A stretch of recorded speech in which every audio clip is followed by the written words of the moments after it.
राष्ट्रीय स्तर की अवार्ड इनको दी जा रही है। तो ऐसी क्या कारण है कि एक हमारे बीच से निकली हुई एक नारी सशक्तिकरण की प्रतीक सुश्री बिमला जी ने ऐसा क्या किया। मैं चाहूंगा कि चंद शब्दों के माध्यम से वो दो शब्द संबोधन करें एवं हम क्या कर सकते हैं, हमारी बहनें और क्या कर सकती हैं, कैसे उनका उत्थान किया जा सकता है, वो चित्रण करेंगी। सुश्री बिमला जी, आप पहलेजा पंचायत के अभी वर्तमान में मुखिया भी हैं। धन्यवाद।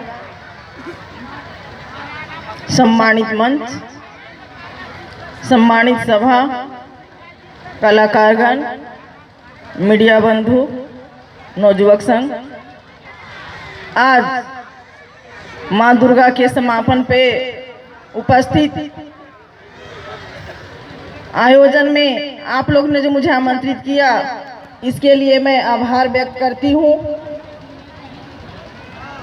आप लोग के बदौलत ही मैं उस शिखर पे पहुंचने की कोशिश की। मैं एक चार दीवारी के अंदर रहने वाली महिला थी। मैं घूंघट में अपने ससुराल में रहती थी। उसके बाद मैं अपने पति के साथ बाहर निकली। अचानक मेरा मन में विचार आया कि क्यों न समाज को बदला जाए, विकास की और अपने समाज को लाया जाए, और इसका योगदान हमारे पति का अहम है। उन्होंने मेरी बातों से सहमत हुए और इस बात को अपने समाज में रखे। इसी दुर्गा पूजा के अवसर पे 3 साल पीछे अपने गांव में इस प्रस्ताव को रखे।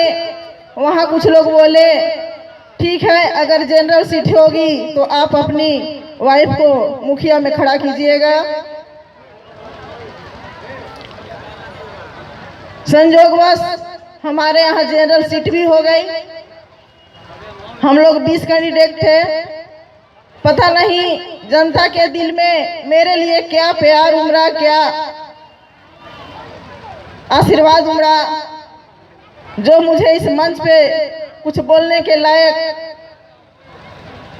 और राष्ट्र स्तर पे जो अवार्ड मुझे मिल रहा है वो मुझे नहीं, मेरी जनता को ही मिल रहा है। उसी की देन है कि मुझे 4 बार अंतर्राष्ट्रीय अवार्ड भी मिला, 2 बार अपने प्रधानमंत्री से भी अवार्ड मिला। लेकिन जिस समय से हम लोग मुखिया बने, उस समय से सरकार की नीति कुछ बदल गई। हमारे पंचायती राज एक्ट को पंगु बना दिया गया। फिर भी कोशिश करने वाले की कभी हार नहीं होती। मैं अपने मन में सोच ली कि जो मुझे करना है मैं करके दिखाऊंगी। मैं अकेले चली, लेकिन सभी लोग का सहयोग मिला, कारवां बनते चला गया। अभी स्वच्छता के बारे में भैया बोल रहे थे बोलने के लिए। भैया, जिला तो ODF हो गया, लेकिन आपको खुद दिखाई दे रहा है कि जिला कैसे ODF हुआ है। उसमें मैं दिन रात प्रयत्न करती थी।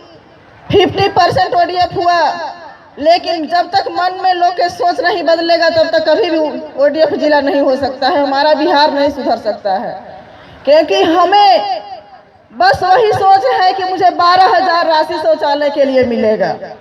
क्या 12,000 की ही आपकी बहू की इज्जत है?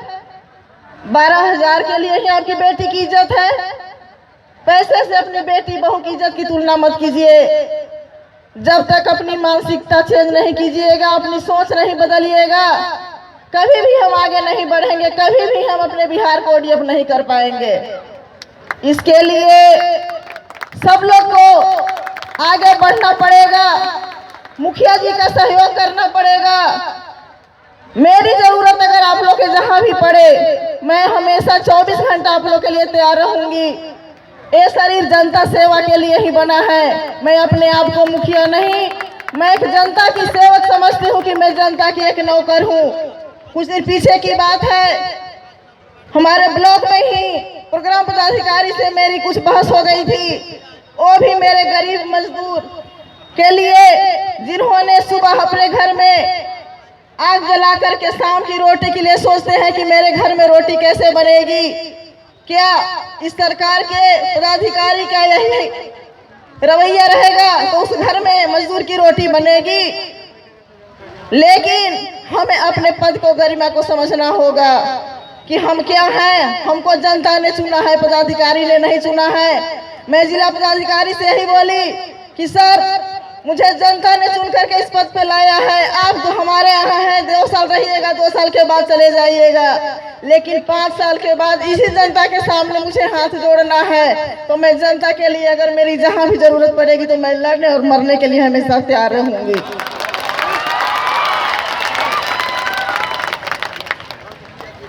और मैं इसी के साथ अपनी वाणी को विराम देती हूँ और आप लोग से इस मन से संदेश भी देना चाहती हूँ कि जिस तरह ने आप लोग मुझे प्यार दुलार दिया, इसी प्यार दुलार को हमेशा बनाए रखिएगा। जय मां दुर्गे।